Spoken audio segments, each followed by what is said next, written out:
create a better everyday life for our own co-workers.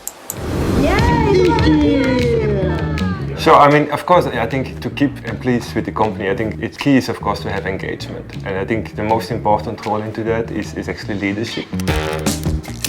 So that co-workers really have a good connection, one-on-one conversations with their managers. And they also see opportunities for growth. I think opportunities for growth is really very important, even more so for the younger generation.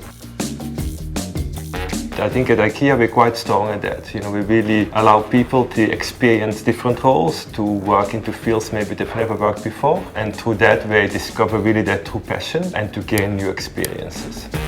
At IKEA we really have a very strong vision, which is about creating a better everyday life for the many people. As an employer, you know, we also believe it means that we also have to create a better everyday life for our own co-workers.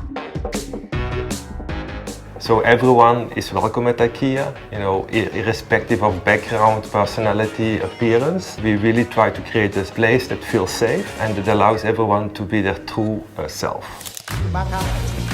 3, 2, 1